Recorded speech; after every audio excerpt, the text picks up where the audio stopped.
बेटा business study में जो टॉपिक चल रहा था प्रिंसिपल ऑफ मैनेजमेंट का, उसी को कंटिन्यू करने जा रहे हैं। तो देखो प्रीवियस क्लास में हम लोगों ने फंडामेंटल प्रिंसिपल ऑफ मैनेजमेंट के 3 प्रिंसिपल पढ़े थे। First one is division of work, second is authority and responsibility, third one is discipline principle. अब इसके बाद हमारे पास नेक्स्ट प्रिंसिपल है, that is unity of command. Unity of command principle. देखो बेटा, unity of command principle is an important principle of management. ये management का एक बहुत ही इंपॉर्टेंट प्रिंसिपल है।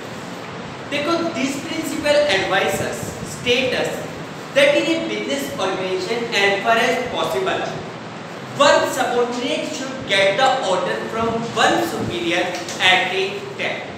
यानी कि ये प्रिंसिपल ये कहता है कि किसी भी ऑर्गेनाइजेशन में जहां तक पॉसिबल हो सके वहां तक एक सबऑर्डिनेट को एक ही सुपीरियर के थ्रू ऑर्डर मिलने चाहिए, otherwise he will not be able to complete the job of any of the superior and his responsibility can not be fixed. जैसे एक छोटा सा एग्जांपल है, मान लो एक ऑर्गेनाइजेशन में 2 बॉस है, B1 B2, 2 सुपीरियर, और उनके नीचे एक सबऑर्डिनेट काम करता है S1 के नाम से, ठीक है। अब मान लो B1 जो फर्स्ट बॉस है वो S1 को कोई काम बताता है कि ये काम कर दो, उसी टाइम दूसरे बॉस का ऑर्डर आ गया कि भाई पहले ये काम करो। अब आप देखो कि इस सबऑर्डिनेट को एक ही टाइम के ऊपर 2 अलग-अलग बॉस के थ्रू ऑर्डर मिले। ऐसी सिचुएशन में he will not be able to complete the work of any of the boss, क्योंकि उसके सामने कंफ्यूजिंग सिचुएशन है कि भाई किसका ऑर्डर पूरा करे, किसका ऑर्डर पूरा ना करे। कल को अगर वो B1 का काम करते तो B2 से नाराज हो जाएगा, B2 का काम करते तो B1 नाराज हो जाएगा। ऐसी सिचुएशन में वो किसी का भी काम नहीं करेगा, ठीक है। उसकी कोई रिस्पांसिबिलिटी फिक्स नहीं हो पाएगी, क्योंकि अगर कल को B1 कहेगा कि तुमने मेरा काम क्यों नहीं किया, तो वो कहेगा जी B2 ने बुला लिया था। B2 पूछे मेरा काम क्यों नहीं किया, तो वो कहेगा B1 ने बुला लिया था। तो इसका मतलब उसकी अकाउंटेबिलिटी, रिस्पांसिबिलिटी फिक्स करना भी डिफिकल्ट हो जाएगा। तो unity of command principle state that in a business organisation as far as possible the a subordinate should get a order from one superior at a time. अगर आप उसको accountable बनाना चाहते हो, अगर उस सबऑर्डिनेट की रिस्पांसिबिलिटी को फिक्स करना चाहते हो, तो ये जरूरी है कि वो एक से ही ऑर्डर रिसीव करे। तो देखो, इसमें कह रहा है कि according to the principle of unity of command an individual employee should receive order from only one superior at a time. एक इंडिविजुअल एम्प्लॉय एक ही सुपीरियर से एक टाइम पे ऑर्डर रिसीव करे and that employee should be answerable only to that superior, और वो subordinate उसी सुपीरियर के प्रति रिस्पांसिबल हो, ठीक है। यानी कि उसी को जवाब दे, उसी के प्रति अकाउंटेबल। देखो, इसको एक डायग्राम के थ्रू भी दिखाया गया है कि देखो इसमें 2 प्रकार के अप्रोचेस को दिखाया गया है। M1 नाम से मान लीजिए एक बॉस है, उसके नीचे 3 सबऑर्डिनेट्स काम कर रहे हैं, वो तीनों को अलग-अलग ऑर्डर दे सकते हैं, कोई दिक्कत नहीं है, क्योंकि one subordinate is getting order from one superior at a time. एक टाइम पर इसको भी इससे ऑर्डर मिल रहा है, इसको इससे ऑर्डर मिल रहा है, ठीक है। लेकिन अगर ऑर्गेनाइजेशन में M1 M2 नाम से 2 सुपीरियर्स हैं और S1 S2 S3 3 अलग-अलग सबऑर्डिनेट्स हैं, अगर सबऑर्डिनेट 1 को M1 भी ऑर्डर करे, M2 भी ऑर्डर करे, इसी प्रकार S2 को M1 भी करे, M2 भी करे, S3 को M1 भी करे, M2 भी करे, तो ये रॉन्ग अप्रोच, ये रॉन्ग है और ये आपके पास राइट। इस अप्रोच में unity of command principle follow हो रहा है, यहाँ पे unity of command principal this हो गया। तो देखो, इसको एक डायग्राम में भी एक्सप्लेन किया गया, डायग्राम आपके सामने, उसका एक्सप्लेनेशन दिया गया, वो आप पढ़ सकते हैं, ठीक है। लेकिन एग्जाम में एक्सप्लेनेशन देने की जरूरत नहीं है, आप केवल जो ऊपर बताया गया है और ये 2 डायग्राम बना सकते हैं। अब बात करते हैं इसके पॉजिटिव इफेक्ट। अगर आप अपने बिजनेस ऑर्गेनाइजेशन में यूनिटी ऑफ कमांड प्रिंसिपल को फॉलो करते हैं तो उसका पॉजिटिव इफेक्ट क्या होगा? सबसे पहले, there is no confuse situation for the subordinates. देखो सबऑर्डिनेट्स के सामने कोई कंफ्यूजिंग सिचुएशन क्रिएट नहीं होगी, they will remain satisfied. Second, efficiency of the subordinates increases. देखो इसके थ्रू जो सबऑर्डिनेट्स है उनकी एफिशिएंसी इंप्रूव होती है। कैसे इंप्रूव होती है?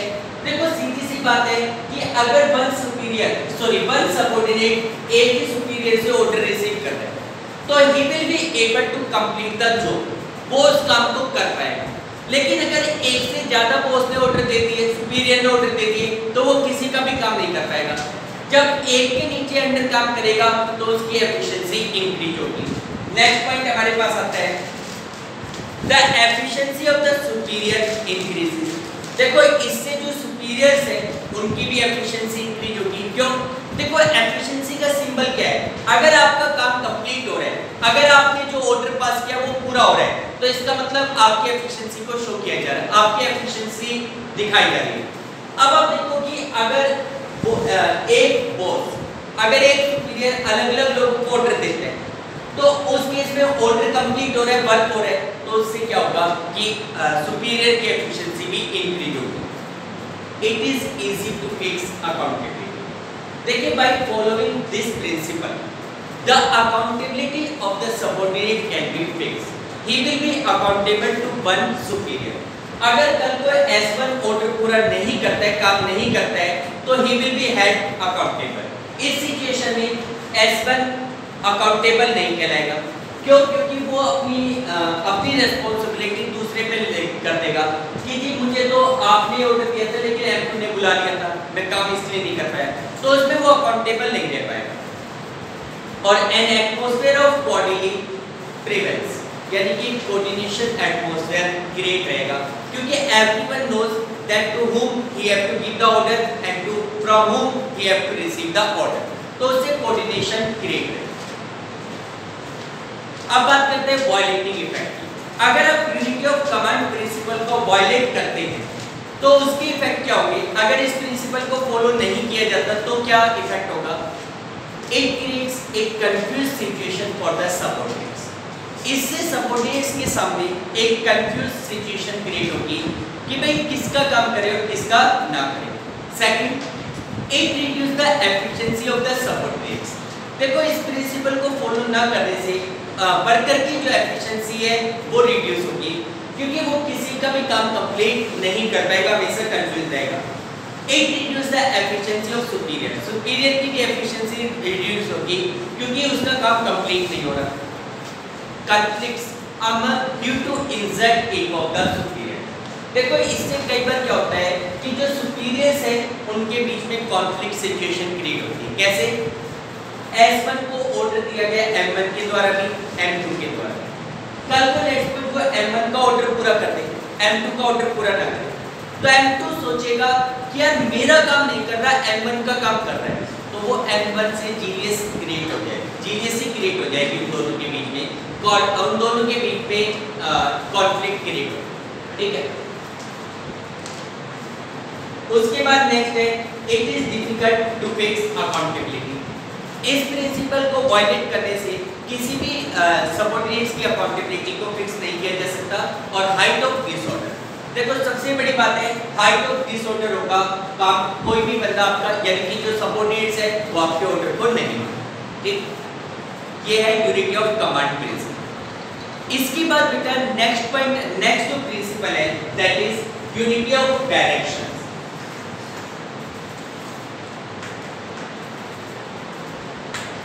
Unity of direction. देखो डियर, यूनिटी ऑफ डायरेक्शन ये प्रिंसिपल क्या होता है, किसे कहते हैं? देखो ये प्रिंसिपल ये कहता है कि किसी भी ऑर्गेनाइजेशन में एक जैसी एक्टिविटी के लिए there should be one head of similar kind of activity and there should be one plan for all the similar kind of activity. देखो ये प्रिंसिपल ये कहता है कि किसी भी ऑर्गेनाइजेशन में एक ही नेचर की जितनी भी एक्टिविटीज हैं उन सब के लिए एक ही प्लान बने और एक ही हेड। अगर सिमिलर काइंड ऑफ एक्टिविटी आप अलग-अलग सुपीरियर्स को हैंडओवर करेंगे, अलग-अलग बंदों को हैंडओवर करेंगे, तो there will be possibility of misuse of resources, duplications of activities। यानी कि देखो क्या होता है कि जैसे कि फॉर एग्जांपल एक ऑर्गेनाइजेशन में दो प्रोडक्ट है एक्स और वाई, ठीक है, दो प्रोडक्ट का प्रोडक्शन किया जा रहा है एक्स और वाई, उसके लिए रॉ मटेरियल को परचेज करना है, रॉ मटेरियल परचेज करना है। अब प्रोडक्ट एक्स के लिए जो हेड है या जो भी डिविजनल हेड है उसने क्या किया, अपने पास एक बंदे को भेजा कि भाई यहाँ से गाड़ी ले जाओ, एक्स प्रोडक्ट के लिए रॉ मटेरियल खरीद के लाओ। इधर से इस प्रोडक्ट का जो हेड है उसने कहा कि भाई गाड़ी ले जाओ, वाई प्रोडक्ट के लिए रॉ मटेरियल खरीद के लाओ। दोनों पार्टी को रॉ मटेरियल एक ही प्लेस से खरीदना था, ठीक है, और इतना रॉ मटेरियल था कि दोनों का रॉ मटेरियल एक ही गाड़ी में आ सकता था, लेकिन आपने दो अलग अलग बंदों को भेजा क्योंकि कोऑर्डिनेशन है। तो इसलिए कहा जाता है कि यूनिटी ऑफ डायरेक्शंस प्रिंसिपल ये कहता है कि there should be one head and one plan for similar kind of activity. Like अगर मान लीजिए आपको रॉ मटेरियल परचेज करना है तो उसके लिए एक परचेज पर्सन को फिक्स कर दो। आपके ऑर्गेनाइजेशन में जितने भी प्रोडक्ट बनते हैं A B C D E F, उनके जो भी रॉ मटेरियल खरीदना है वो एक ही बंदा खरीदेगा। तो इससे क्या होगा कि ओवरलैपिंग ऑफ एक्टिविटीज नहीं होगी, एक ही एक्टिविटी बार बार रिपीट नहीं होगी, ठीक है। तो यूनिटी ऑफ डायरेक्शन प्रिंसिपल ये कहता है कि there should be one head and one plan for similar kind of activity.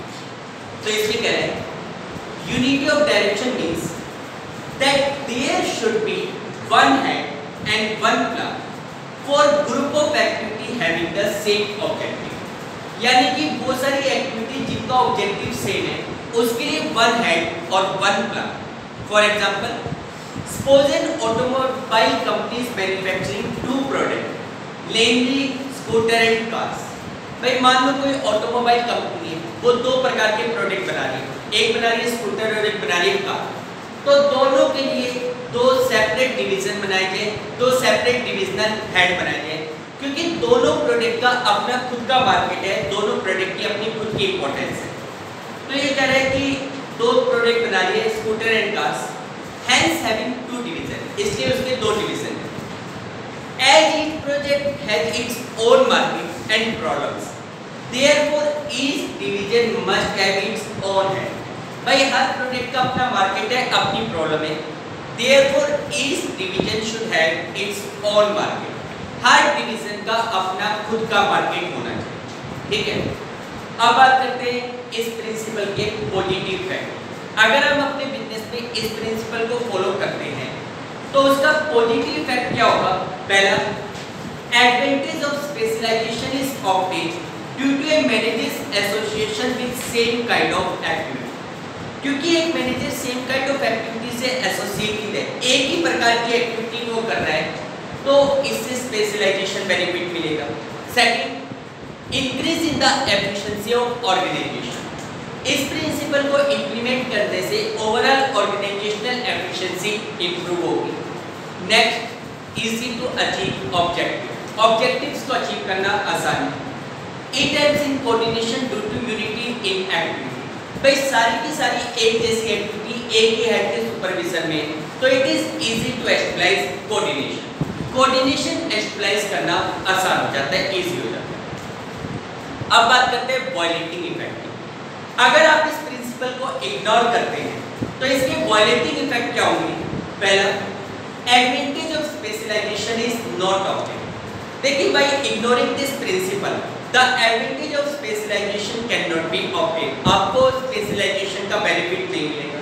Second, decreases in the efficiency of the organisation. Organisation की एफिशिएंसी रिड्यूस होगी, ओवरऑल जो ऑर्गेनाइजेशनल एफिशिएंसी है वो reduce होगी। क्यों? सीधी सी बात है, वेस्टेज ऑफ रिसोर्सेज की वजह से। उसके बाद थर्ड है difficulty in achieving the objective. Objectives को अचीव करना मुश्किल होगा because the activities are overlap, there are wastage of resources. Objective कब अचीव होते हैं? जब आप अपने रिसोर्सेज का ऑप्टिमम यूटिलाइजेशन कर पाते हो। There should be no overlapping of activities. और लास्ट है difficulty in achieving coordination in the absence of unity of activities. भाई सारी की सारी एक्टिविटी एक ही हेड के अंडर नहीं है, तो इसलिए कोऑर्डिनेशन एस्टेब्लिश करना डिफिकल्ट होगा। It will be difficult to establish coordination, ठीक है बेटा। तो ये हमारे पास इसका वायलेटिंग इफेक्ट। अब बात करते हैं difference between unity of command and unity of direction. देखो यूनिटी ऑफ कमांड और यूनिटी ऑफ डायरेक्शन, इन दोनों के बीच में डिफरेंस क्या है? हमने दोनों प्रकार के प्रिंसिपल के बारे में पढ़ा, दोनों में क्या डिफरेंस है।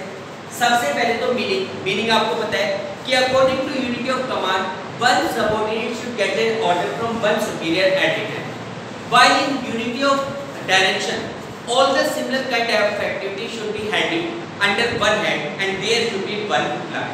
ठीक है। ए देखो यूनिटी ऑफ कमांड का जो मेन एम है दैट प्रिवेंट ड्यूल सबऑर्डिनेशन, वो ड्यूल सबऑर्डिनेशंस को अवॉइड करना, यानी कि उसमें क्या होता है कि एक ही बंदे को दो लोग हेड करें, इस चीज को अवॉइड करना। जबकि यूनिटी ऑफ डायरेक्शंस का जो मेन एम है that is to avoid overlapping of activity, सेम एक्टिविटी बार-बार रिपीट ना हो, इस चीज को अवॉइड करना। इम्प्लीकेशंस देखो बेटा, unity of command principle individual employees को अफेक्टेड करता है, जबकि यूनिटी ऑफ डायरेक्शंस पूरे ऑर्गेनाइजेशनल एक्टिविटी को अफेक्टेड करता है। It affect the entire organisation, ये पूरे ऑर्गेनाइजेशन को अफेक्ट, ठीक है बेटा। उसके बाद अगला जो प्रिंसिपल है that is subordination of individual interest to general interest. अगला प्रिंसिपल है subordination of individual interest to general interest. देखो बेटा, subordination of individual interest to general interest, इस ये प्रिंसिपल क्या है? देखो ये प्रिंसिपल ये कहता है कि sometime there is a situation in the organisation that both the personal interest and the organisational interest are there is a clash between the personal interest and the organisational interest. यानी कि देखो किसी भी organisation में कई बार इस प्रकार की सिचुएशन क्रिएट होती है कि पर्सनल इंटरेस्ट और ऑर्गेनाइजेशनल इंटरेस्ट के बीच में क्लैश क्रिएट हो जाता है। एक ऐसी सिचुएशन कई बार क्रिएट होती है कि एक तरफ तो बंदे को अपना बेनिफिट दिखता है, जो एम्प्लॉय है उसको अपना बेनिफिट दिखता है, और दूसरी तरफ ऑर्गेनाइजेशनल बेनिफिट इफेक्टिव हो रहा है। तो ये प्रिंसिपल कहता है कि ऐसे सिचुएशन में जनरल इंटरेस्ट यानी कि organisational interest should be given preference over the individual interest, यानी कि उस सिचुएशन में ऑर्गेनाइजेशनल इंटरेस्ट को प्रेफरेंस दो ओवर इंडिविजुअल इंटरेस्ट। क्योंकि ये प्रिंसिपल ये कहते हैं कि अगर ऑर्गेनाइजेशन का बेनिफिट होगा तो it will be beneficial to all. जैसे एक सिंपल सी बात है, एक परचेज मैनेजर, परचेज डिपार्टमेंट का हेड है मैनेजर, उसको रॉ मटेरियल परचेज करने की ड्यूटी असाइन की गई। अब देखो रॉ मटेरियल खरीदने के लिए मार्केट में बहुत सारे सप्लायर्स हैं, उसका खुद का बेटा भी रॉ मटेरियल सप्लाई करता है।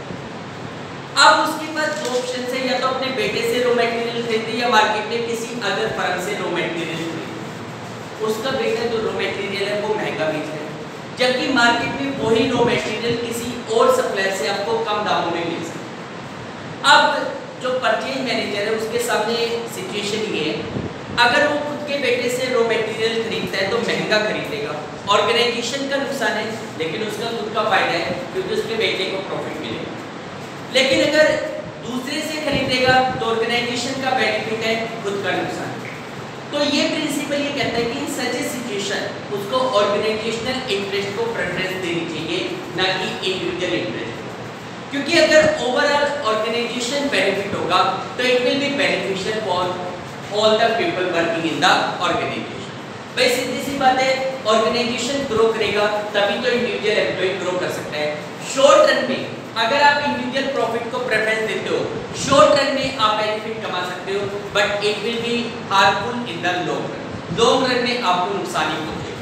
ठीक है, तो देखो बेटा, subordination of individual interest to general interest में क्या कहा गया है? ये कह रहे हैं कि according to this principle the interest of an organisation should take priority over the interest of any one individual employ. यानी कि ये प्रिंसिपल सजेस्ट करता है कि the organisational interest should be given priority over the individual interest. Organisational interest को individual interest के ऊपर priority देनी चाहिए। जैसे इसने एक एग्जांपल से भी क्लियर किया है। फॉर एग्जांपल, एक purchase manager of a company has to purchase 100 ton of raw material. His son happens to be a supplier along with other supplier in the market. भाई मान लो परचेज मैनेजर को 100 ton raw material purchase करना है। Market में other supplier की तरह उसका बेटा भी रॉ मटेरियल सप्लाई करता है। The manager purchased the raw material from the firm of his son at a rate higher than the market. यानी कि जो परचेज मैनेजर है उसने अपने बेटे की फर्म से रॉ मटेरियल खरीदा जो कि मार्केट रेट से ज्यादा था। This will profit the manager personally, but the company will incur loss. This situation is undesirable. Such a situation should be avoided. यानी कि देखो उससे उसको खुद को बेनिफिट मिल रहा है लेकिन ओवरऑल फर्म का नुकसान। ऐसी सिचुएशंस की उम्मीद नहीं की जाती। Such type of condition should be avoided. अब बात करते हैं इसके पॉजिटिव इफेक्ट। देखो इस प्रिंसिपल को इंप्लीमेंट करने का पॉजिटिव इफेक्ट क्या होगा? पहला इफेक्ट है ऑब्जर्विंग ह्यूमैनिटी। भाई इससे ह्यूमैनिटी को फॉलो किया जाए। देखो हमारी ह्यूमन नेचर ये कहता है कि हमें इंडिविजुअल इंटरेस्ट से ज्यादा ऑर्गेनाइजेशन जो जनरल इंटरेस्ट है उसको प्रेफरेंस देनी चाहिए। अगर हम ऐसा नहीं करते तो कहीं ना कहीं हम ह्यूमैनिटी को लूज करते हैं। Second, every profit in the profit of the company. अगर प्रॉफिट कंपनी को होगा तो it will be beneficial to all, ये सभी के लिए बेनिफिशियल होगा। ऑर्गेनाइजेशनल ऑब्जेक्टिव्स आर ऑब्जेक्ट, इससे ऑर्गेनाइजेशनल ऑब्जेक्टिव को अचीव करना इजी होगा। Organisational objective will be achieve attain. Coordination between the individual and organisational objective. Individual और ऑर्गेनाइजेशनल ऑब्जेक्टिव के बीच में कोऑर्डिनेशन इजीली एस्टैब्लिश किया जाता है। वॉयलेटिंग इफेक्ट, अगर हम इस प्रिंसिपल को इग्नोर करते हैं तो उसका वॉयलेटिंग इफेक्ट क्या होगा? Humanity violating. भाई पहली बात तो आप ह्यूमैनिटी को वॉयलेट कर रहे हैं। सेकंड, इंक्रीज इन जेलियसी, जलन की भावना पैदा हो। देखो सीधी सी बात है, अगर एक एम्प्लॉय अपना पर्सनल बेनिफिट देखता है तो जो अदर एम्प्लॉयज हैं they will feel jealous and वो भी इसी प्रकार का काम करना स्टार्ट करते हैं। ठीक है। Hindrance in achieving organizational goals. It will become difficult to achieve the organizational goals. Organizational goals को achieve करना difficult होगा और lack of coordination between the individual and organizational objective. Individual और organizational objective के बीच में coordination establish करना difficult होगा। Lack of coordination between individual and organizational objectives. ठीक है। तो ये हमारे पास कुछ वॉयलेटिंग इफेक्ट है इसके। इसके बाद नेक्स्ट प्रिंसिपल आता है that is remunerations to employees.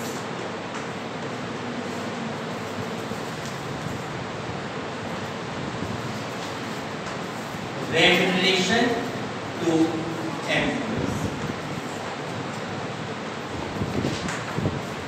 देखो बेटा आपको पता है कि किसी भी ऑर्गेनाइजेशन में वर्कर को उनके काम के बदले में, उनके एफर्ट्स के बदले में जो अमाउंट पे किया जाता है वो उनका रेम्यूनरेशन कहलाता है, जिसको वेजेस कह सकते हैं, सैलरी कह सकते हैं। ठीक है।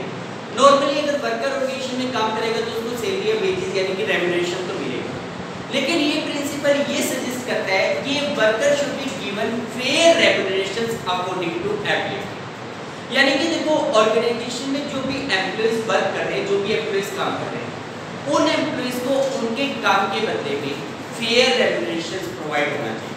We should give them fair remuneration according to their ability. क्योंकि देखो अगर किसी भी ऑर्गेनाइजेशन में वर्कर को उनके काम के अकॉर्डिंग फेयर रेम्यूनरेशन प्रोवाइड नहीं किया जाएगा तो whenever the worker will get an opportunity they will leave the organization, they will remain dissatisfied and as they will get the opportunity they will leave the organization।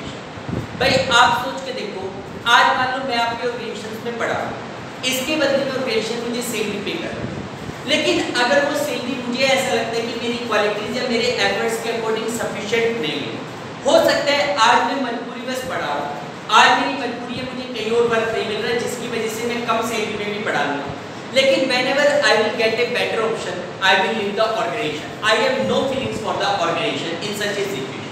ठीक है, तो ये principal हमें suggest करता है कि as far as possible the worker should be provided fair remunerations according to their ability. If the worker will not be provided fair remuneration, they will not be attached with the organization, and whenever they get an opportunity, they will leave the organization. तो remuneration principle ये कहते हैं, तो इसमें कहा गया कि according to this principle, the employee should be paid fair remuneration, which should give them at least a reasonable standard of living. यानी कि देखो ये कह रहा है कि इसके according to this principle employ should be paid fair remuneration, employees को फेयर रेम्यूनरेशन दिया जाना चाहिए, we should give them at least a reasonable standard of living, जो कि उनको कम से कम एक reasonable standard of living provide कर सके। अब रीजनेबल स्टैंडर्ड ऑफ लिविंग का मतलब क्या है? कुछ लोग कहते हैं कि ये दाल रोटी मिल जाए वो रीजनेबल स्टैंडर्ड ऑफ लिविंग नहीं। हर बंदे का जो स्टैंडर्ड ऑफ लिविंग है वो डिफरेंट होता है, ठीक है, हर बंदे का जो लिविंग ऑफ स्टैंडर्ड होता है वो डिफरेंट होता है। एक पीएन है, उसने उसी प्रकार की क्वालिफिकेशन, उसी प्रकार के एफर्ट्स किए और उसके अकॉर्डिंग उसको कम सैलरी मिलती है, ठीक है। अब कल को आप ये नहीं कह सकते कि भाई एक पीएन को एक बॉस के इक्विवेलेंट सैलरी दो या बॉस को पीएन के इक्विवेलेंट सैलरी दे दो, ताकि बॉस को भी क्या है, रोटी तो खानी है भाई। उसका स्टैंडर्ड ऑफ लिविंग अलग है, इसका स्टैंडर्ड ऑफ लिविंग अलग है। जो बंदा जिस स्टैंडर्ड ऑफ लिविंग से बिलोंग करता है वो मेंटेन रह सके, इतना रेम्यूनरेशन उसको जरूर पे किया, ठीक है। अब बात करते हैं पॉजिटिव इफेक्ट की। अगर आप अपनी ऑर्गेनाइजेशन में इस प्रकार का प्रिंसिपल फॉलो करते हैं, फेयर रेम्यूनरेशन अगर आप अपने एम्प्लॉइज को प्रोवाइड कर रहे हो, तो इसका पॉजिटिव इफेक्ट क्या होगा? Increase in the increment and satisfaction of the employ. भाई पहली बात, इससे जो आपके एम्प्लॉइज होंगे they will be increased and they will remain satisfied, वो आपके ऑर्गेनाइजेशन से satisfied रहेंगे। Second, development of the spirit of dedications among the employees। देखो कोई भी एम्प्लॉइज ऑर्गेनाइजेशन में फुल डेडिकेशन के साथ काम तब करता है when he is satisfied। If the worker is dissatisfied, you can't expect the dedication from the worker towards the work, ठीक है। Third, decline in the labor turnover। देखो लेबर टर्नओवर का मतलब क्या होता है? Labour turnover means joining and resigning the organisation by the labour, यानी कि वर्कर का ऑर्गेनाइजेशन में आना और जाना, ये लेबर टर्नओवर कहलाता है। जिस ऑर्गेनाइजेशन में लेबर टर्नओवर मैक्सिमम होता है ना, ज्यादा होता है, दैट ऑर्गेनाइजेशन सफर लॉस। आज मार्केट में वो ऑर्गेनाइजेशन सर्वाइव करता है, that organisation perform better in which the labour turnover is minimum, जिसमें लेबर टर्नओवर सबसे कम।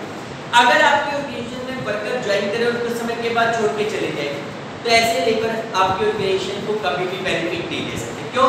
क्योंकि स्टार्टिंग में जैसे एक वर्कर नया होता है, उसको स्टार्टिंग में ट्रेनिंग प्रोवाइड करनी पड़ती है, कुछ समय के लिए उसकी एफिशिएंसी कम भी होती है, धीरे धीरे एफिशिएंसी बढ़ती है। मान लो आज एक लेबर ने वर्क करना स्टार्ट किया, आपने उसको ट्रेनिंग प्रोवाइड की, कुछ समय के बाद वो छोड़ के चला गया, नया वर्कर आया, फिर ट्रेनिंग प्रोवाइड की। इसलिए लेबर टर्नओवर मिनिमम होना चाहिए। और लेबर टर्नओवर मिनिमम कैसे हो सकता है? when your worker, when your employee is satisfied, by providing the fair remuneration to the employee, they will remain satisfied and labor turnover will minimum, ठीक है। अब बात करते हैं वॉलेटिंग इफेक्ट। इसके वॉलेटिंग इफेक्ट क्या है? Decline in the increment and satisfaction of the employees. देखो अगर आप अपने एम्प्लॉइज को फेयर रेम्यूनरेशन प्रोवाइड नहीं कर रहे, they will be disgraced and satisfaction they will not remain satisfied. Second, increasement to dishonesty। देखो फेयर रेम्यूनरेशन प्रोवाइड ना करने से डिसऑनेस्टी भी बढ़ेगी। डिसऑनेस्टी कैसे? डिसऑनेस्टी कुछ भी हो सकती है, लापरवाही से काम करना, काम से मन चुराना, ये भी डिसऑनेस्टी, पैसे चोरी करना, वो भी डिसऑनेस्टी। अगर आप वर्कर को फेयर रेम्यूनरेशन प्रोवाइड नहीं करोगे तो डिसऑनेस्टी इंक्रीज होगी, ठीक है, यानी कि they will become dishonest towards their work, अपने काम के प्रति डिसऑनेस्ट होंगे। उसके बाद लास्ट पॉइंट है increase in the labour turnover rate. सीधी सी बात है, वॉलेटिंग इफेक्ट में अगर आप फॉलो करते हो तो लेबर टर्नओवर रेट रिड्यूस होगी, अगर आप इस प्रिंसिपल को फॉलो नहीं करते तो increase in labour turnover. Clear है बेटा? तो ये इसके पॉजिटिव और नेगेटिव इफेक्ट्स हैं, ठीक है, वॉलेटिंग और पॉजिटिव। यहाँ तक बाकी कल करते हैं। Thank you.